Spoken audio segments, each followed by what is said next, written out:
Prégolle que se retire da tribuna, que xa non ten a palabra. Esa incongruencia. Retírenlle a palabra ao señor Jorquera. Señor Calviño, volvo ao seu escaño, senón o teño que chamar a orden por terceira vez e o expulso. Somos cipallos dos exércitos coloniales nas colonias que van a acabar como eses cipallos, como queimados.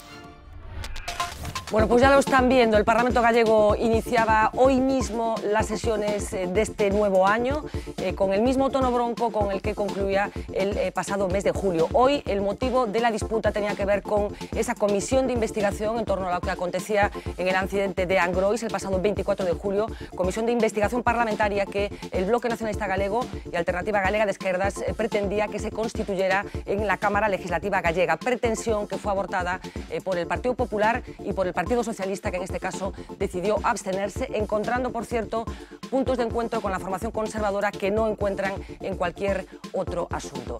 Voy a adelantarles algunas de las cosas mínimas que pasó en la sesión de hoy, que después veremos dentro de unos minutos, pero quería compartir primero un antecedente, que son unas declaraciones de Xosé Manuel Beiras sobre este mismo accidente que realizaba pocos días después de la tragedia del 24 de julio. Os mortos son deles. Os mortos son mortos debidos a unha serie de fallos, de carencias, de non dotación de mecanismos de seguridade, incluso previstos nos proxectos ou nos realizados, etcétera, etcétera, e de mentiras. Bueno, esto lo decía, como comentaba, pocos días después del accidente de Angrois. Hoy, en el Parlamento, en sede parlamentaria, le dedicaba estas palabras a Alejandro Gómez, diputado del Partido Popular.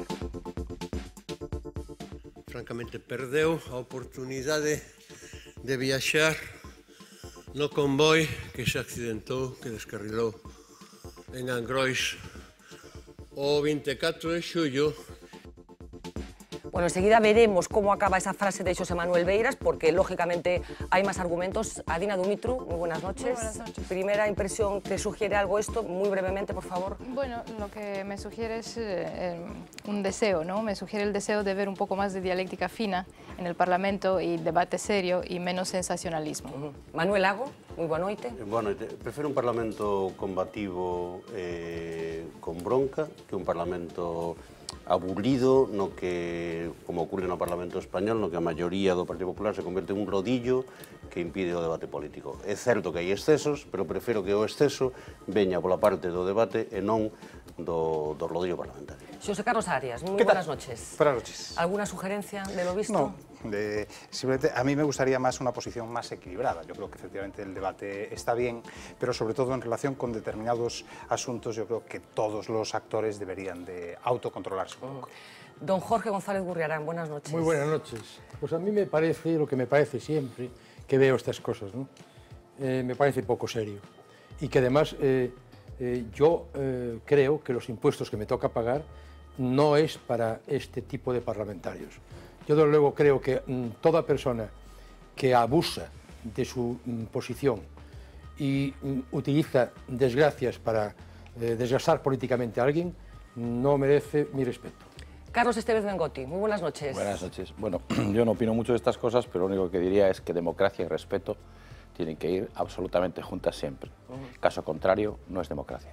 Bueno, pues tendremos ocasión dentro de unos minutos de ver en su totalidad lo que aconteció en el Parlamento gallego. Como les decía, inauguraba esta misma mañana el periodo de sesiones coincidiendo con el final de las vacaciones, pero queríamos arrancar con algún apunte de índole económico, con una excusa que es un sorpaso económico que se producía, la prima de riesgo española, que vuelve a estar por debajo de la italiana, algo que no acontecía desde el mes de marzo del año 2012. Uxía Rodríguez tiene todos los datos. Adelante, Uxía.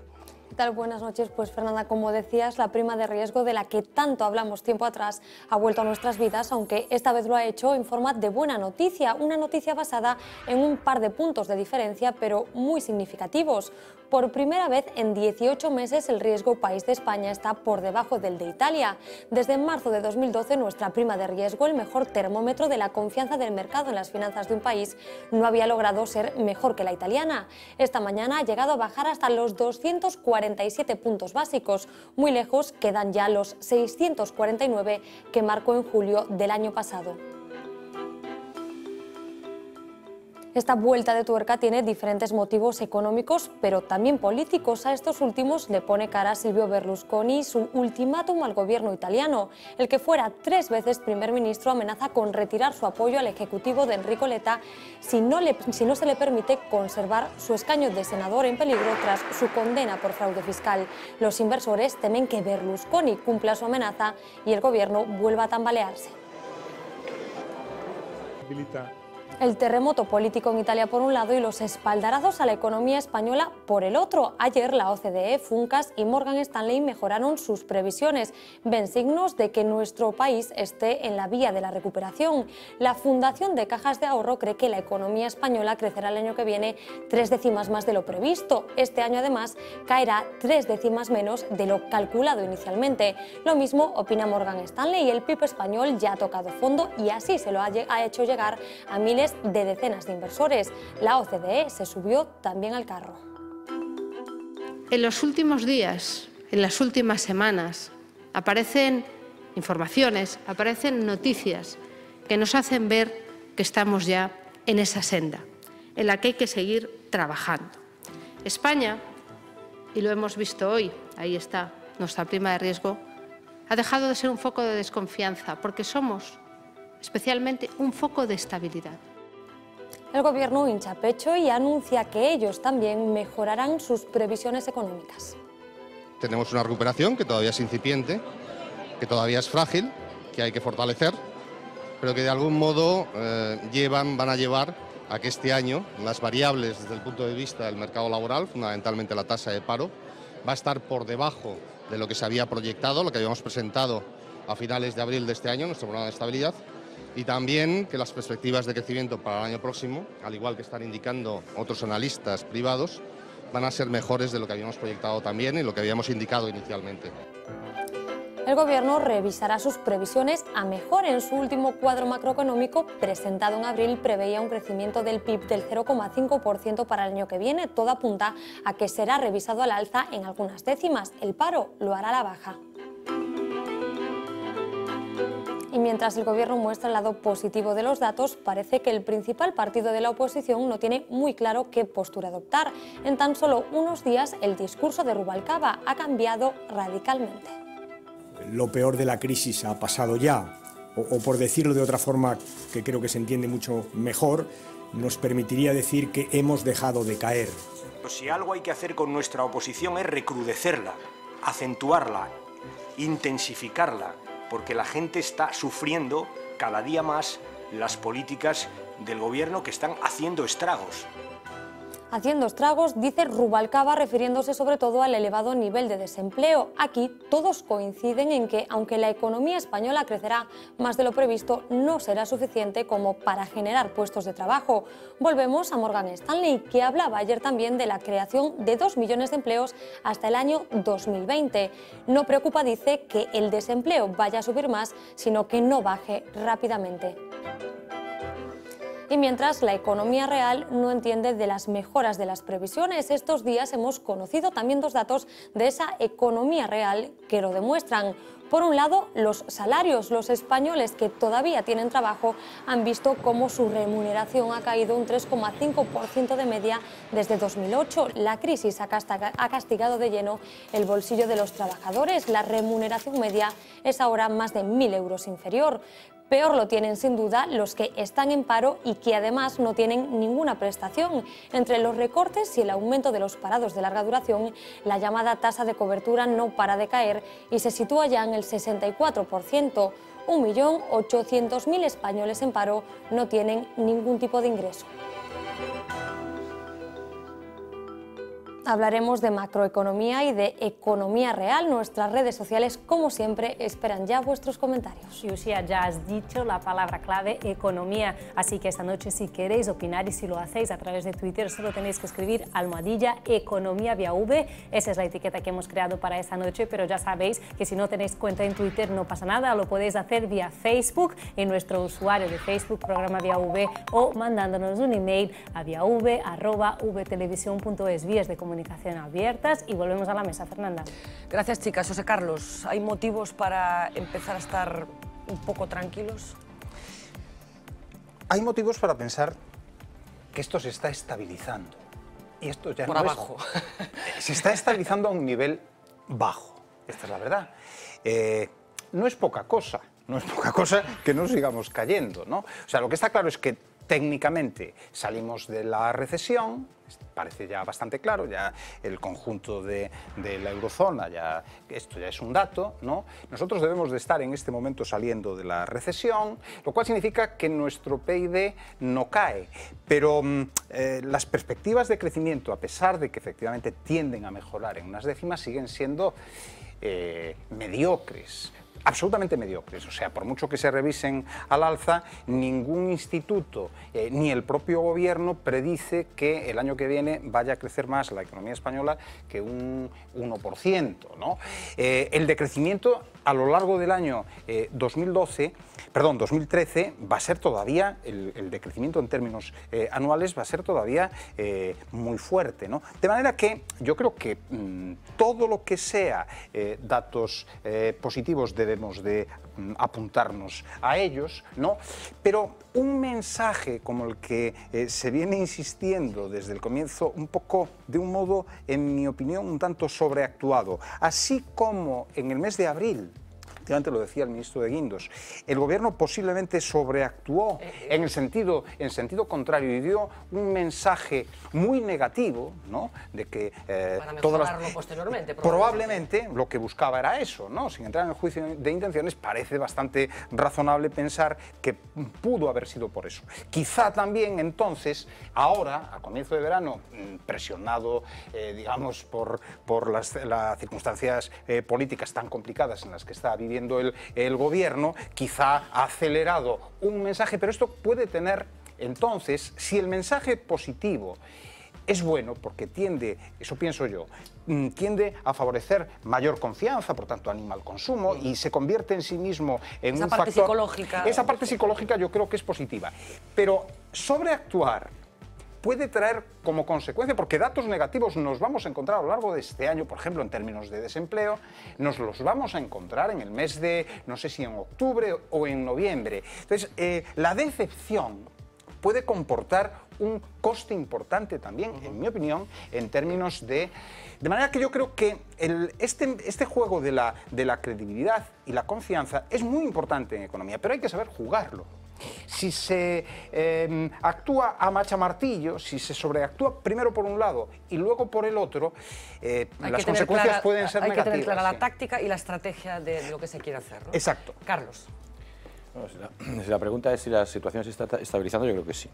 ¿Hay alguna consideración al margen? Bueno, la bajada de la prima de riesgo es irreal, porque Alemania tenía una deuda al 1,30, la tiene al 2, por tanto es 0,70. Nuestra prima real de riesgo es 320 puntos, ¿no? Lo que sí es importante es que efectivamente, es decir, ha ido cayendo la prima de riesgo, es decir, aunque Alemania suba, nosotros no subimos en la misma dirección y evidentemente se están corrigiendo todo. Pero en relación a lo que decías de la generación de expectativas por parte del gobierno, bueno, tienen tradición, porque no nos olvidemos que de Guindos ya estuvo en el equipo en el 96 y es un sistema que ya es conocido, que es el sistema de luces en la niebla, que consiste en poner luces verdes en la niebla, pero no adelantarse el gobierno a que los agentes sociales consideren que la situación mejora. Es decir, ellos ponen la luz y esperan que otros empresarios, ciudadanos, etc., vayan diciendo que esto mejora. Entonces eso mejora generalmente las expectativas. Es real que hay un cambio en la tendencia de crecimiento, es real que el ajuste del 2012 ha provocado unos efectos muy positivos, a pesar de ser el peor ajuste o el más difícil de ningún país de la OCDE desde que se conocen datos. Ha sido positivo, pero es un crecimiento muy débil, ¿no? Es como, yo por poner un ejemplo rápido, diría que es como cuando se te estropea el coche un día que llueve, ¿no? Y tú abres el capó, pones un cable allí, el coche arranca, tú sigues, pero tienes que llevarlo al taller, O sea, hay que llevar este país al taller y hay mucho trabajo. ¿No está en el taller? No está en el taller, hay mucho trabajo que hacer. Lo que se ha hecho es una labor, digamos que de cirugía. ¿Pero cuál es la pieza que está más tocada? Todo, el sistema financiero, el mercado laboral, las relaciones laborales, el gasto público, todo el sistema tiene que cambiar. Y la verdad es que si no hacemos eso, lo vamos a encontrar como que el coche, cuando lo llevas al taller, le arreglas con un cable y esperas unos días, te olvidas de ir al taller y se te vuelve a parar. Manuel, decía Carlos que el ajuste ha tenido efectos positivos, no sé si tú lo ves igual. En absoluto. Primeiro, quero utilizar unha palabra distinta. Non vamos camiño da estabilización, vamos camiño do estancamento. Estabilización é unha palabra positiva. Non nos vamos a estabilizar en variables positivas. Vamos a quedar estancados ao longo do ano 2014, sin dúbida, nunha situación mala. O Goberno fala das luces na néboa, pero hai que recordar unha cousa, que o real é que levamos en recesión 27 meses, que é a recesión máis longa que houve nunca na historia da economía española. 3 meses goberno Zapatero, pero o resto desos 27 meses son responsabilidade estricta do goberno do Partido Popular. A súa política, a política que aplicou, os asustes se traduciron nunha caída enorme do PIB en España, que provocou a destrucción, causa-efecto, de decenas de miles de empresas deste país, dunha parte importantísima do noso sistema productivo, que destruiu, dende que goberna Mariano Rajoy, dende que guindo se ministro, 1.050.000 empregos e que aumentou a cifra de paro en cifras moi importantes. O goberno está facendo trampa, porque sair da recesión técnica non é sair da crise, e está confundindo estes elementos, non? Por certo, que lle gusta facelo, porque a reducción de 31 parados, non 31.000, sino de 31 parados no mes de agosto, foi anunciado como o fin da recesión. E iso é unha estupidez, é un insulto á inteligencia dos cidadanos. Sair da recesión, como ben decía Xosé Carlos, que o terceiro trimestre do ano 2013 o PIB este en cero, e que no cuarto trimestre o PIB este en 0,1, é sair da recesión. Pero é coller a porta de saída da recesión para entrar, para abrir a porta do estancamento. Para a vida dos cidadáns é exactamente igual que o PIB caiga o 0,3 ou 0,2, que suba o 0,1, que suba o 0,2. Esos son variables, o sea, con ese nivel cuantitativo, non hai ninguna variación. Non vai haber recuperación do emprego, porque necesitamos medrar o 2 ou 2 e pico para que eso teña fluxo. Dende logo van a continuar as reduccións salariais, o recorte das pensións, etc. Por lo tanto, a saída técnica da recesión, PIB 0 ou PIB máis 0,1, vai ser vendido polo goberno como que hemos saído da crise, cando en realidad o que anuncia é unha fase de 2 ou 3 anos no que nos imos arrastrar polo fondo da crise. Bueno, en cualquier caso, lo que sí parece claro es que hay una consigna de comunicación entre los miembros del Ejecutivo y aledaños para transmitir que lo peor ya ha sido superado. Claro, después, en función de qué miembro del Gobierno hablemos, pues unos se vienen mucho más arriba que otros. El que más arriba se ha venido en las últimas horas, en los últimos días, ha sido el inefable Cristóbal Montoro. El viernes, creo que era, participaba en esa escuela de verano que ha montado el Partido Popular. Llegó a decir literalmente que España es el gran éxito económico del mundo. De una España que es el gran éxito económico del mundo. Actualmente en España hay 4.698.783 parados. Eso significa que el 27% de la población española no tiene trabajo.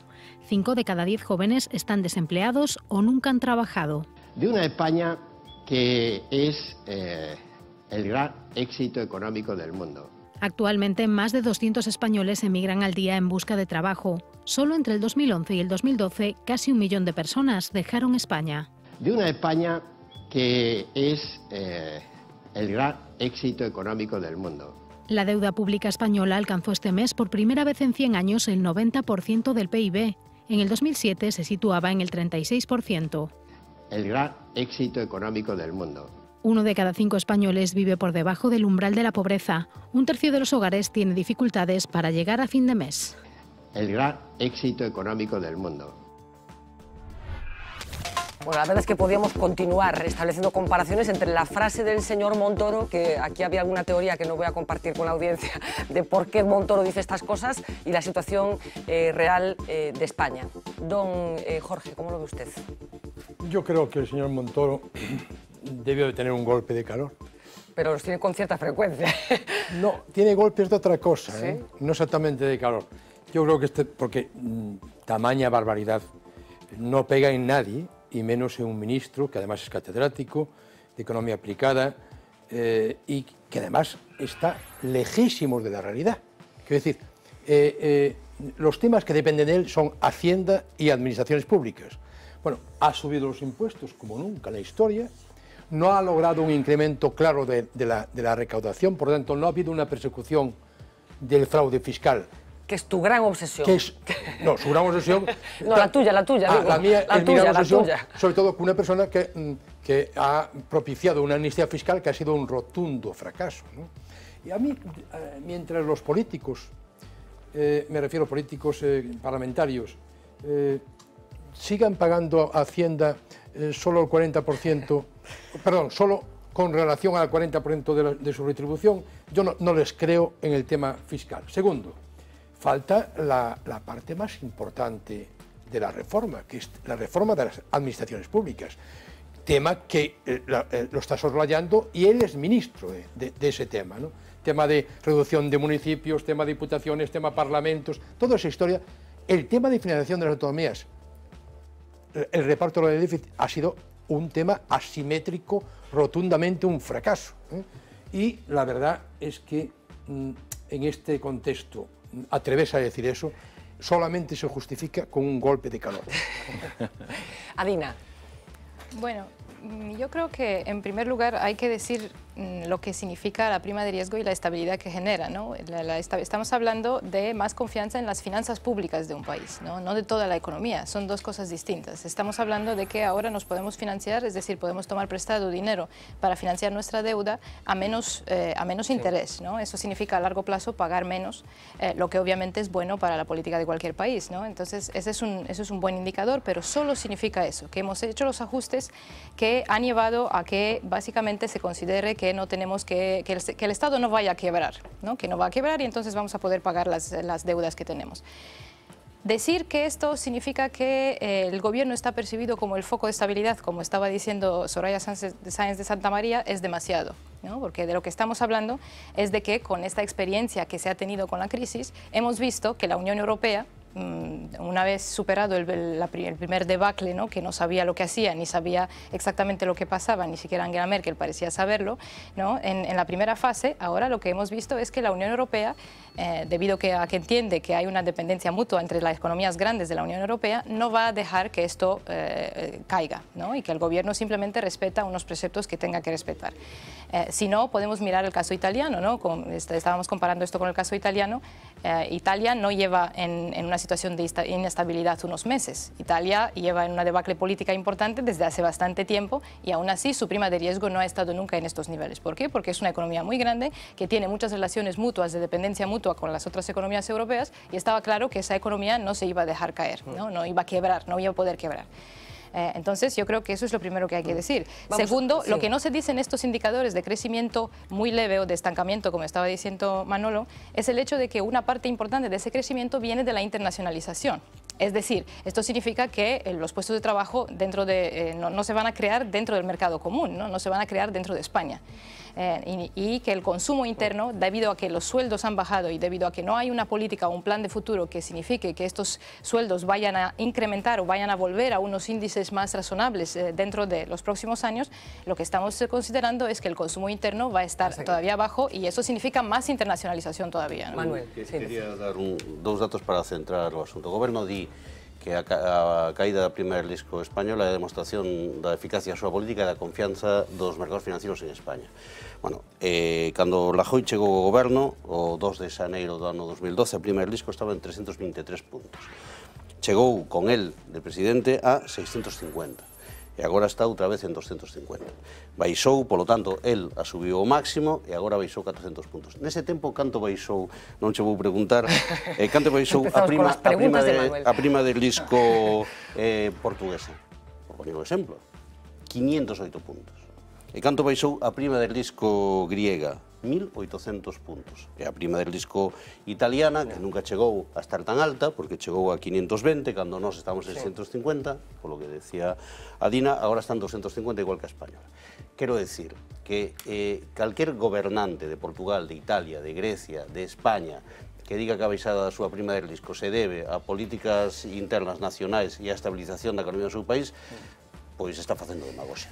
Sí, a ver, tengo por aquí alguna petición. Sí, No, brevemente, por favor. A ver, Es que espera, José Carlos. vamos a ver, la caída de la prima de riesgo se debe aproximadamente 300 puntos desde el máximo, 350, se debe a un factor que no ha sido mencionado y que raramente es mencionado por el gobierno y por otros que continuamente opinan sobre este asunto, que es que ha desaparecido el riesgo de desaparición del euro. El euro lo que se ha estabilizado es el euro, que no lo decía Van Rompuy hace unos días. Esto se decía, se calculaba hace aproximadamente un año, en el momento en que esto estaba absolutamente en riesgo, en 300 puntos básicos. 300 puntos básicos. Es que a mí me sale la cuenta inmediatamente. O sea, si me permites que lo introduzca en un argumento un poco más general. Efectivamente, estamos viendo cómo se insiste continuamente en datos como, bueno, es que vamos a tener un crecimiento mayor del esperado en 2014 y esto va a ser del 0,6, no va a ser del 0,5, va a ser del 0,7. Oiga, mire, en momentos muy crudos de la crisis de los últimos 5 años, el año 2011, ya se ha crecido más que esto, ¿no? Se ha crecido más de lo que el cálculo más optimista espera para el año 2014. La prima de riesgo ha estado muy por debajo en momentos muy crudos de esta crisis. No hablo del año 2006, sino hablo del año 2011, ¿no? Ha estado por debajo de la cota que tiene en este momento, ¿no? Que efectivamente todo esto hay que relativizarlo mucho. A lo que decía Dina, que me parece que es muy importante el factor de internacionalización, que en parte también creo que el apunte de Manolo iba por ahí.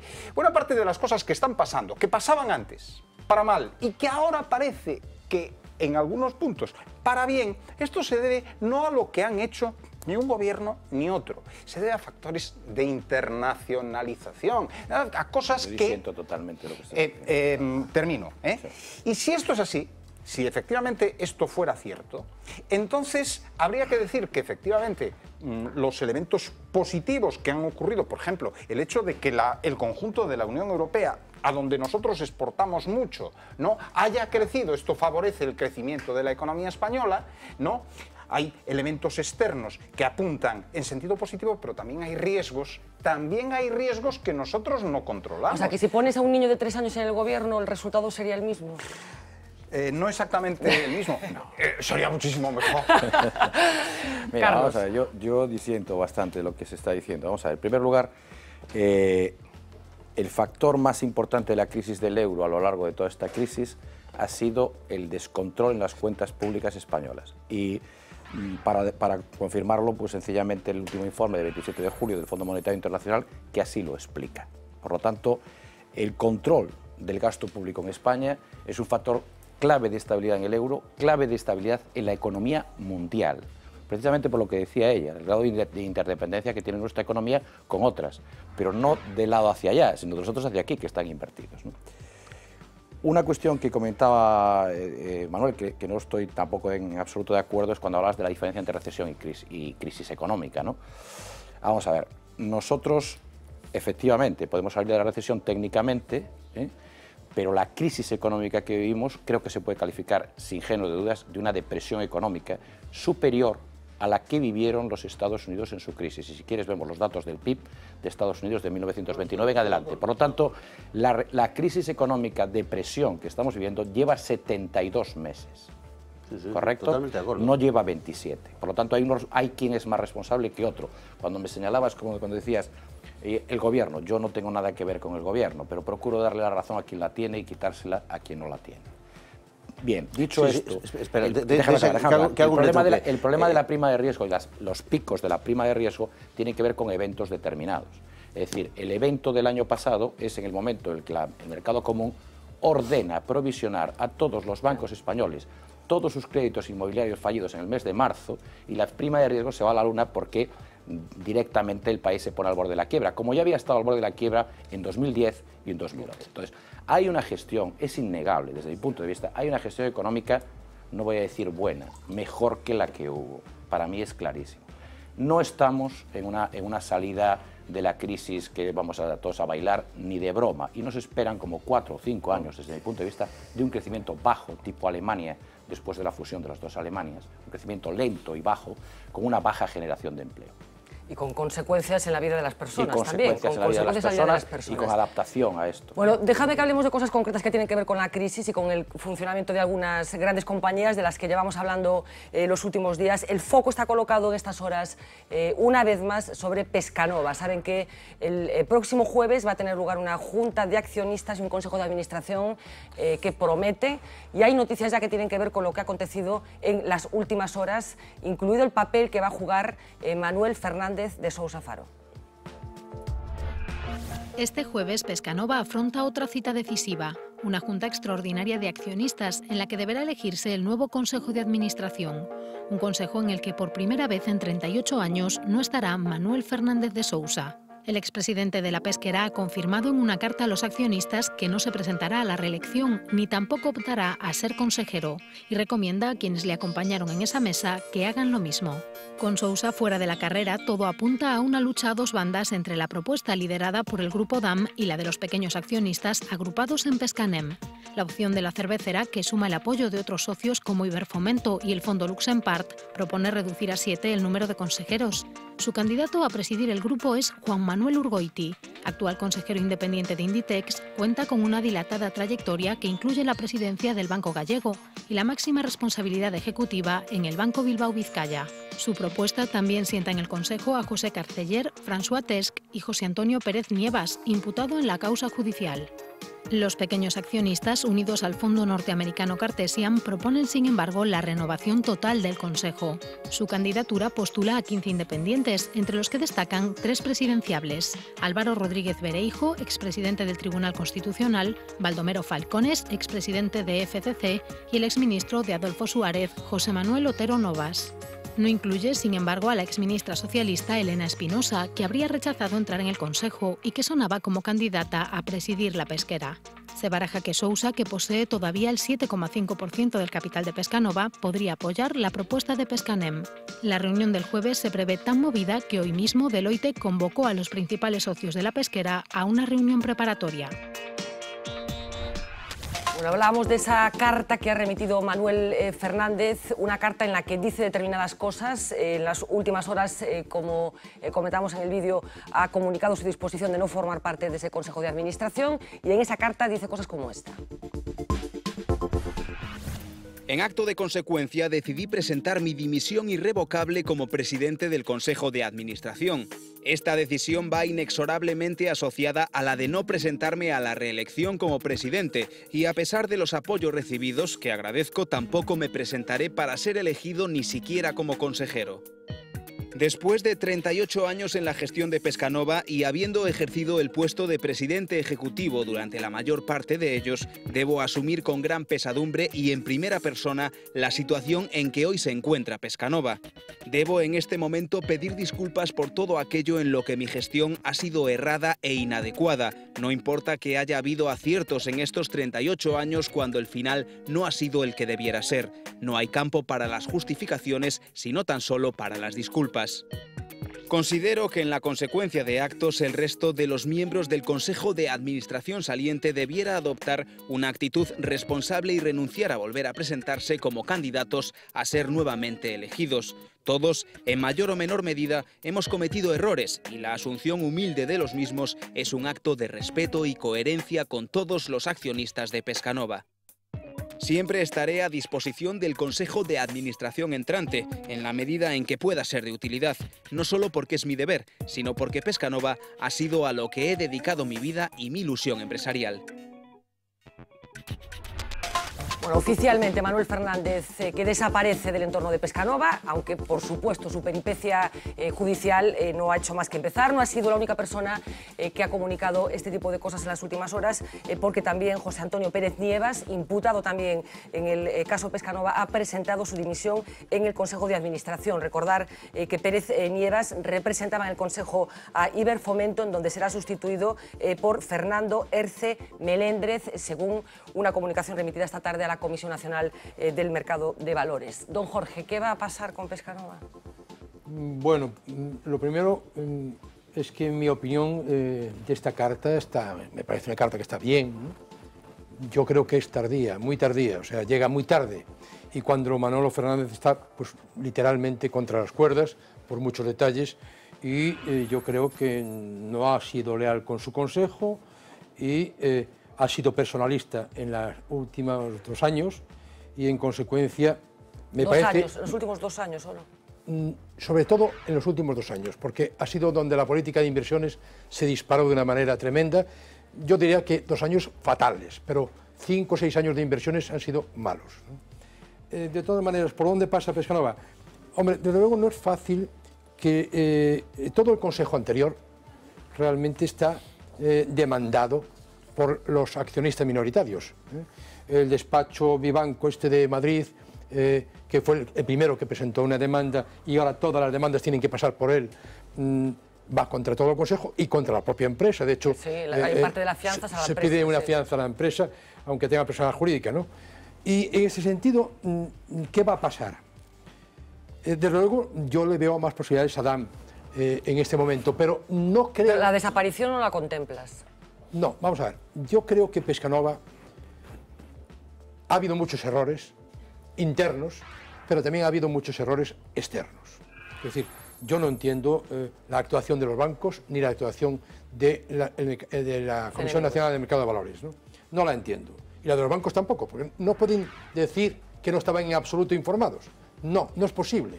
Y entonces, en ese sentido, yo creo que la solución de Pescanova pasa claramente por los bancos. Y en ese sentido yo pienso que Pescanova tiene posibilidades de futuro si, aparte de una quita importante, si los bancos transforman una buena parte de la deuda en acciones de la sociedad. En ese sentido, es probable que ninguno de los responsables del Consejo, engañados o no por el presidente, es probable que no puedan ser o no deban ser presidentes del Consejo. Pero es muy probable que muevan ficha desde fuera, como estamos viendo. ¿Qué es lo que más te ha sorprendido de todo lo que hemos conocido en los últimos meses de lo que estaba sucediendo en Pescanova?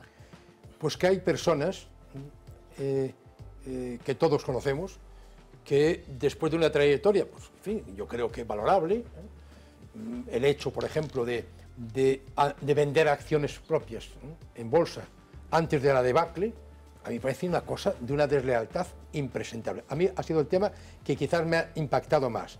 Y luego, bueno, pues lo que está empezando a decirse ahora de fuga de capitales y sobre todo lo que no puedo entender es que una empresa de esta envergadura en tantos países y con tantas filiales haya estado engañando deliberadamente en cuanto a facturación, en cuanto a deudas, en cuanto a valor de los productos. Eso es una cosa que a mí me produce una enorme decepción, porque yo tenía y tengo una de las mayores esperanzas económicas en Galicia, cifrada en el sector agromar alimentario. Carlos. Bueno, vamos a ver, yo no estoy muy enterado del asunto de Pescanova, ¿no? Lo único que sé es que disparaba bastante con pólvora del rey, ¿sí? Lo cual no deja de ser una enseñanza para el futuro. ¿Y esto qué significa? ¿Que disparaba con pólvora Bueno, pues pública? que hubo apoyos institucionales muy potentes a esa compañía hace bastantes años, cuando ya estaba en una situación muy difícil, ¿no? Entonces creo que es hora de que aprendamos que con el dinero nuestro, o sea, de los contribuyentes, no hay que invertir en empresas. Nos ha pasado recientemente con el caso de los bancos, ¿no? Que hemos tenido, pero claro, esto ya era una solución in extremis, ¿no? Pero que hay que tener mucho cuidado con esto, ¿no? Creo que es un sector fundamental, creo que era una compañía muy reconocida internacionalmente y que tiene un nombre y que para Galicia sería una pérdida extraordinaria que eso se hiciera. Ahora bien, por lo que yo he oído, aparecen ya tiburones, es decir, gente dispuesta a comprar en pedacitos la compañía a precios más baratos, etc. Esto es muy peligroso, ¿no? Lo ideal sería mantener el nombre y mantener la compañía, a ver si se puede, no lo sé yo. Yo sé, Carlos. Desde luego la situación está complicada porque efectivamente creo que la solución ya se va creando un cierto consenso de que pasa por una quita que puede ser muy importante, ¿no? A mí lo que sí me parece claro es que este es un ejemplo de libro, Este es un ejemplo que está en el centro de la debacle económica general y del desastre que se nos ha venido encima y que tiene que ver con el condenado capitalismo hiperfinanciero en el que estamos viviendo desde hace 2 décadas, ¿no? Esta deriva, yo no tengo nada contra el capitalismo, tengo contra el capitalismo hiperfinanciero, que creo que es el principal actor que va a acabar cargándose el capitalismo. ¿Pero a qué te refieres? ¿A recurrir a los bancos permanentemente? O sea, para... tú fíjate, una empresa extraordinariamente asentada, una empresa que innova, desde hace 30 años de esto no había muchos ejemplos, que innova de un modo en productos, en proceso, ¿no? Una empresa extraordinariamente internacionalizada, una empresa con capacidad de penetrar en mercados que otras muchas ni se lo habían imaginado, con capacidad de instalar fábricas o de tener instalaciones en no sé cuántos países del mundo. Esto era una riqueza importantísima y flota importantísima, ¿no? Una empresa que, teniendo unas bases fundamentales de economía productiva, de economía real, entra en la locura de los mercados financieros a una escala completamente desmesurada, que ofertan a una escala desmesurada también unos medios de pago que se hace tentador para cualquiera. No es la única, pero es un ejemplo de libro de cómo una empresa extraordinariamente asentada en la economía real se dejó llevar por los cantos de sirena del crédito fácil y el crédito barato. Sí, eu quero dicir, en cada cuestión, logo da lección magistral de José Carlos, temas menores. Tamén debería explicar este señor o dos 5 millóns de euros de dólares que quería levar a China. Estamos hablando de Fernández y cuando merecíamos a su mujer una en explicación Portugal. nese sentido. Segundo, por levar un pouco a contraria a Carlos, é certo que houve 60 millóns de euros da Xunta de Galicia apoiando a Pescanova, que temos que pagalos, ¿no? O que os pagamos no seu momento, pero Pescanova lle debe 3.600 millóns de euros á banca privada. Quero dicir, a Xunta perdeu, espera, a Xunta perdeu 60 millóns de euros. A banca privada, moito máis inteligente, máis competitiva, capaz de entender ben as cousas, perdeu 3.600 millóns de euros. E como sabes, Tiben, esos 3.600 millóns de euros os vamos a pagar nós tamén. Nun caso os pagamos con impuestos, noutro caso o pagamos que cando vou pedir un crédito, sale máis caro, o pago igual. Nun caso con impostos, espera, deixa que siga. Deixa que siga. Logo as noticias do Consello de Administración, eu vou dicilo, a mí me sorprenden, son zombies, están muertos, non teñen nada. O balance de Pescanova que publicaba ben a Voz de Galicia di que ten un activo de 2.000 millóns de euros e un pasivo de 3.700. Por lo tanto, o neto patrimonial, o valor da empresa é menos 1.700 millóns de euros. Ni dan, ni... Non é unha quiebra técnica, é unha quiebra. É unha quiebra Ni dan ni don. Ni dan ni don, ni Lusenpar, non tienen nada. Nada. Os Tienen papeles... menos que nada. Deben 1.700... O sea, deben os accionistas... Tienen responsabilidad por ese dinero. Os accionistas desta empresa nos deben 1.700 millóns de euros o conxunto dos cidadáns do mundo, porque aquí hai bancos, non só os bancos españoles os que meteron os cartos, nin siquiera Caixa Nova e Caixa Galicia, que tamén, pois os maiores bancos de negocios do mundo están, e ti haberás visto a lista de acreedores. A ver, Carlos, que quería retocarte algo. Me parece la reflexión muy interesante la tuya sobre que es capaz de perder cada uno, ¿no? Evidentemente, yo creo que tal y como está el sistema ahora lo pagarán en los dividendos los accionistas de los bancos, no específicamente lo pagaremos nosotros como deuda, también es posible que como crédito más caro, técnicamente es algo que decir, ¿no? Pero bueno, a mí lo que me llama la atención es otra cosa, es decir, y creo que es una reflexión que podemos hacer un poquito interesante, ¿no? CNMV engañada, los bancos, claro, porque yo conozco, absolutamente engañados, porque unos por otros decían, oh, si esto es una empresa que cotiza en la CNMV, pues se le puede dar un papel comercial, ¿sabes? Unos por otros, ¿no? Entonces, falla el sistema nuevamente, es decir, cuando hablábamos de aquella avería del coche, etcétera, hay que llevarlo al taller, señores, aquí falla el sistema de control.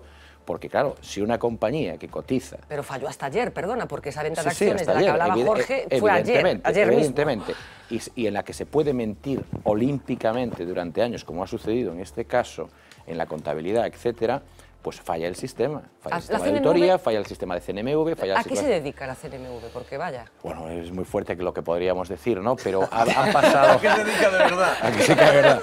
Han pasado muchas cosas en nuestro sistema y, bueno, pues salvo algún caso que me honro en conocer, como el de Blas Calzada, que es una persona muy seria y muy organizada y que además metió hizo paró bastantes problemas. En general, la CNMV yo creo que ha sido, entre comillas, no digo que lo sea ahora porque desconozco últimamente, pero una especie de aparcamiento de personajes ilustres sin el control, como un senado de las finanzas, sin el control, sin ser un sistema de control tremendo como tiene que ser, por defender a inversores, por defender a depositantes, por defender... Claro. Entonces, esto es lo que está... A mí lo que me preocupa de esto es la mentira. Que una mentira tan gorda haya tardado tanto tiempo. Pero una cuestión que a mí me interesa mucho. ¿Cómo es posible que los bancos que tienen acceso y están inscritos todos los créditos bancarios... Sí, por el CIRBE.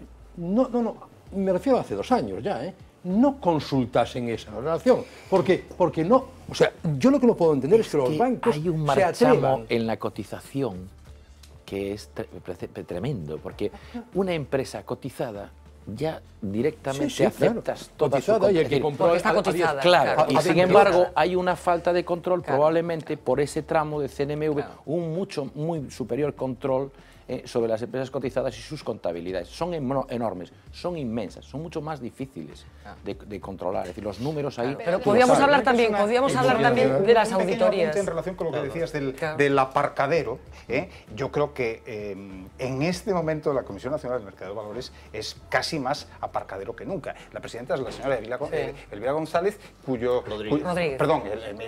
Rodríguez fue ministra, creo que de Medio Ambiente en el gobierno de Aznar. No. Ministra de Hacienda también. Sí, fue. Primero, lo que haya sido. Es una gran preparación en Hacienda. Y creo que es muy buena. Su relación con los mercados de valores, esto ha provocado que economistas muy liberales que han estado como el Grupo FEDEA, sacó un comunicado diciendo esto es totalmente intolerable. Pero la presidenta es de ayer, o sea, este asunto... viene arrastrado. Pero además más allá de ser una mentira... que no mejoramos en eso. Más allá de ser una mentira, yo creo que en este caso es también una cosa que hemos visto a lo largo de toda la crisis, que es que realmente hay varios organismos, ¿no?, en el sistema que están cerrando los ojos, ¿no?, a lo que está pasando.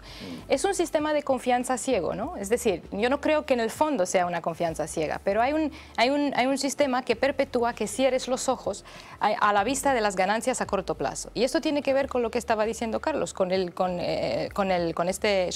este capitalismo hiperfinanciero. Estamos hablando de incentivos en el sistema para ganar muchísimo a corto plazo, y el regulador también cierra los ojos porque entiende, en cierto sentido, que hemos perdido el tren de la regulación a nivel transnacional. Y yo creo que ahí está el problema fundamental, ¿no? Cuando estamos hablando del hecho de que los organismos reguladores son nacionales, solo tienen poder sobre lo que pasa aquí, pero estamos hablando de que el capital se mueve, este capital hiperfinanciero desregulado se está moviendo a nivel internacional, con lo cual, por ejemplo, una empresa como Pescanova, que está basada en la economía real, si no coge esos créditos, si no, más allá del deseo humano de avaricia, ¿no?, la avaricia humana típica, si no coge esos créditos, si no se expande a esa velocidad, lo que sería listo, ¿no?, en este contexto, pero lo que ocurre es que va a haber otros que se van a expandir utilizando esos créditos. En cualquier caso, hablamos de la falta de control de la CNMV, pero también recuerdo que esta empresa fue auditada, que también habrá que saber qué pasó con esas auditorías. Eso hay que decirlo. La Comisión Nacional del Mercado de Valores no audita empresas. No audita empresas. La Comisión Nacional de Valores controla... Exige auditoría. Non, aquí... da que non se falou, eu ni siquiera sei o nome da empresa auditora de Pescanova, porque é unha empresa menor que non das... Pero esa é a clave é que hai un empresario estafador, estafou cas súas contas, e hai unha empresa auditora que foi cómplice dese proceso por ineptitud. Hai un caso na historia da Auditoría de Economía, que é da gran Arthur Andersen, que era a empresa máis importante de auditoría do mundo, que cando foi cómplice do fraude de Enron, tuvo que desaparecer. Le costó la vida. Claro, como unha empresa auditora pode, esa empresa auditora que lle engañaron en 2.000 millóns de euros, pode ir a auditar contas e certificar contas de calquera outra empresa? En fin, que fallaron una vez más los controles, y de todas las peripecias que hablamos últimamente, podríamos hablar de muchas otras relacionadas con el sistema financiero, también queda encima de la mesa que fallaron los controles. Vamos a hacer una pequeña pausa de publicidad. A la vuelta vamos a escuchar, entre otras cosas, algunas de las que dijo José Manuel Beiras hoy en el Parlamento.